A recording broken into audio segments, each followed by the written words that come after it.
पुण्यातल्या बहुतांश खवय्या लोकांना ना साऊथ इंडियन खाण्याचा आज जो स्पॉट मी तुम्हाला दाखवतोय ना हा माहिती नसणार आहे. कारण मी याची खात्री का देऊ शकतो माहिती का, कारण माझ्या गाडीमध्ये ना आता 2 पुणेकर आहेत. त्याच्यातला एक जो पुणेकर आहे हा अगदी जन्मापासून इथलाच आहे आणि दुसरा हा जो आमचा पुणेकर आहे जो आता कॅमेऱ्याच्या मागे आहे तो गेली 6-7 वर्ष पुण्यामध्ये राहतोय, तरी देखील त्याला ही जी अमेझिंग साऊथ इंडियन खाण्याची जागा आहे ना ही माहिती नाहीये. सो जर तुम्ही सुद्धा त्यापैकी एक असाल की तुम्हाला छान खाण्यापिण्यासाठी वेगवेगळ्या ठिकाणी जायला आवडतं, तुम्हाला तिथलं खाणंपिणं एक्सप्लोर करायला आवडतं, तर आजचा व्हिडिओ खास तुमच्यासाठी.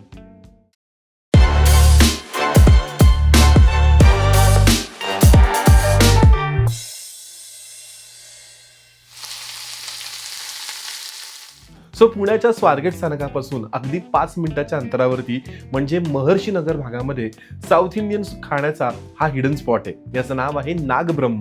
आता तुम्ही बघितलं ना तर ह्या जागेमध्ये गेल्या गेल्या तुम्हाला एकदम अशा ऑथेंटिक केरळच्या घरामध्ये गेल्याचं फील येईल. म्हणजे याचं एक्सटिरियर असेल, इंटिरियर असेल, अगदी साधं जरी असलं ना तरी खूप केरळच्या सर्वसामान्य घरांची आठवण करून देणार आहे. आतमध्ये गेल्यानंतर तुम्हाला अशा एखाद्या मराठी खानावळीमध्ये बसलो की काय असं वाटू शकतं, पण इथलं फूड, इथलं ॲम्बियन्स आणि इथले रेट हे अगदी छान स्वतःच्या खिशाला परवडणारे आणि ऑथेंटिक साऊथ इंडियन आहेत. हा, म्हैसूर बटर मसाला एक आप्पे, चीज तपा एक ऑरेंज चीज डब्बा, एक मैसूर बटर मसाला, एक आप 3 item and 3 coconut lime water. Coconut lime water. आणि आमची पहिली ऑर्डर आलेली आहे चीज उत्तपा. तुम्ही बघू शकता साधारण एका ताटाचा साईज आहे आणि चीज घालताना कोणत्याही प्रकारची हायगई केलेली नाहीये. आणि आता आमची इथली स्पेशालिटी आलेली आहे ती म्हणजे कोकोनट लाईम वॉटर. इथे म्हणजे तुम्ही बघू शकता की आपलं शहाळ्याचं पाणी आणि लिंबू याचं मिक्स केलेलं हे सरबत आहे आणि वरती छान असे शहाळ्याचे तुकडे सुद्धा तरंगतात. सो इथे येऊन जर तुम्ही हे प्यायला नाही तर बाई लाईफ फेल आहे. तुम्ही आता तुमच्यासमोर पितो.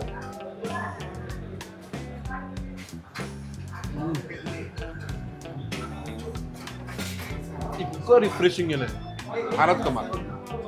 सो नागब्रह्मला आलात तर बाकीचं तर खात, पण कोकोनट लाईम वॉटर नक्की ट्राय करा.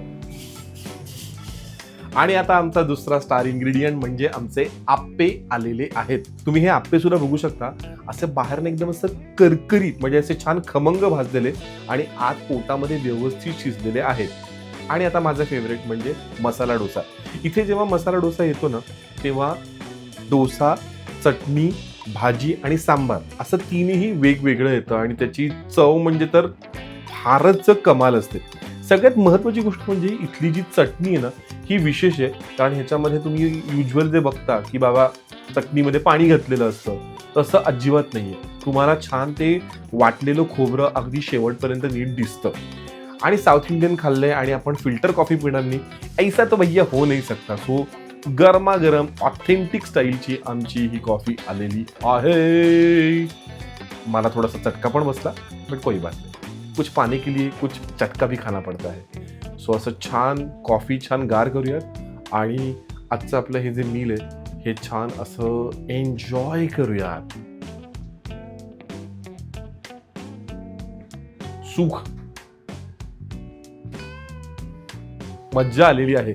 तर तुम्हाला फूड कुटुंबाचे असेच अजून व्हिडिओ बघायचे असेल की जिथे आम्ही असे अननोन असलेले जे फूड स्पॉट्स आहेत हे तुमच्यापर्यंत पोहोचवावं असं जर तुम्हाला वाटत असेल तर हा व्हिडिओ जास्तीत जास्त लोकांपर्यंत शेअर करा आणि फूड कुटुंबाला लाईक, शेअर, सबस्क्राईब करा.